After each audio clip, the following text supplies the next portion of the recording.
It's night, it's romantic, and it's time to talk about flirting. As you could have guessed, I'm a talkative person and I tend to be nice to people.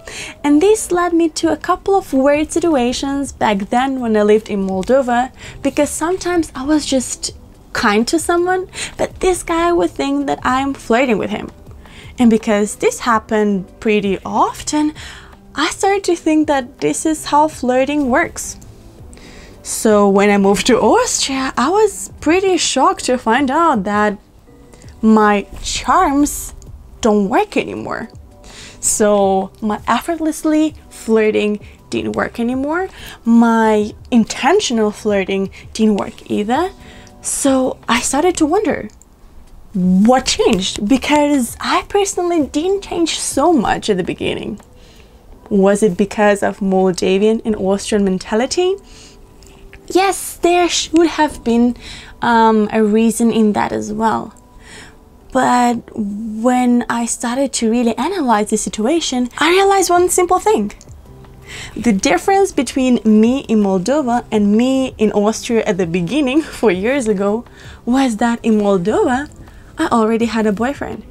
And in Austria, I was single. I know it sounds crazy, but if you want to successfully flirt, you might need to act as if you're already in a relationship. Well, let me explain you why. Let's say that in general, people flirt with someone that they find attractive. And the most common trait of attractive people is confidence. Confidence also means being independent from someone's opinion, for example. And in this context, independent also means self-sufficient. When they're happy with themselves, they are open to talk, but they don't need someone.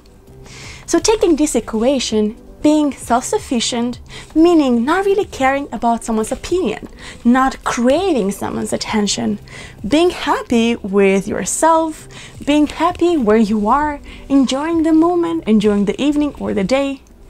Being self-sufficient means to be attractive. Let's take two scenarios that might be familiar to you.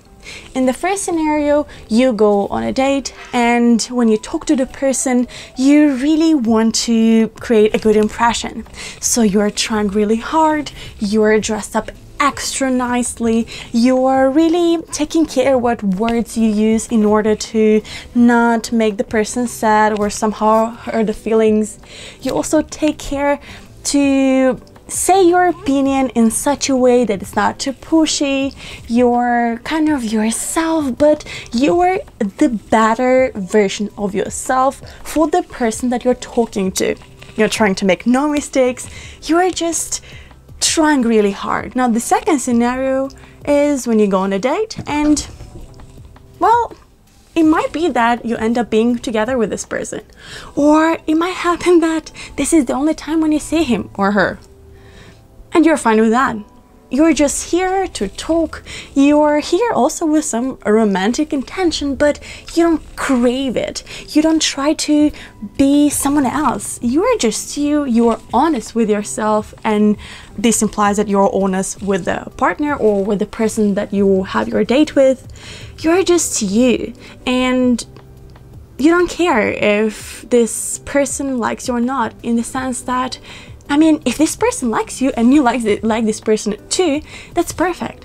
But just because at the end of the day, or at the end of the date, this person will not like you, doesn't mean that you are wrong or you are not good enough. You are here enjoying the evening or the day, enjoying the date. You show that you are interested, but you don't look like you really need this date. Which one would you choose? Imagine that you are on a date with the person from scenario number 1 and the person from scenario number 2. Which one would you pick? The one that you see that craves your attention and wants to be in a relationship and is trying to somehow overwhelm you and is just almost imagining you marrying and having 3 kids, and that the 3rd kid will play piano. Or you will rather go for the second person that is interesting, attractive, but there's a little bit of a distance. So after analyzing my life and my experiences, I realized that in Austria, because I was new to the town, I was single and I needed to connect, when I was going to dates, I was person number one, or the person from scenario number one. I was trying to push the connections. I was trying to make everything work as fast as possible. I was kind of overly trying. And when I was in Moldova and when I was in a relationship and I was not trying even to flirt, I was person number two, or the person from scenario number two, because I was just enjoying the conversation and enjoying the time. And I was not really pushing or hoping for a continuation. This is where the big difference comes in. And hold on, you don't have to start a relationship just to flirt with other people in a good way. No. You have to change a little bit your mindset and really work on it when you are on a date. When you're in front of someone and you are flirting with this person, try to not overdo it. Try to not show the person that he or she is the last person on earth and you should marry and you should couple, because it depends on you if the earth will survive or not. No, this is what a lot of people dislike. This is what almost all people dislike. When you're on a date and you even like the person, try to not lie to yourself. Try to be yourself. Try to show yourself the way you are, because even if it's a match and you'll end up in a relationship, sooner or later you will show your real face, and it's better for the person to know straight away who you really are, because I guess you want the other person to be honest with you too. So I talked a lot, but at the end of the day, your flirting sucks because you push it too much. You try to show your interest too much. And you will be really a champion at flirting when you take a step back and try to enjoy the moment.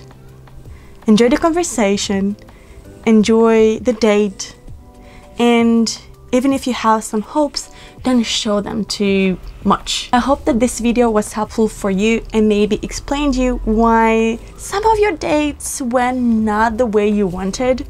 If you want to learn more about communication or dating, you can click here and here. Click here to subscribe, click on the like button and on the bell button to get notified every single time when I post new videos. Remember that communication builds connections and miscommunication builds a mess. Thank you for watching and see you next time. Bye!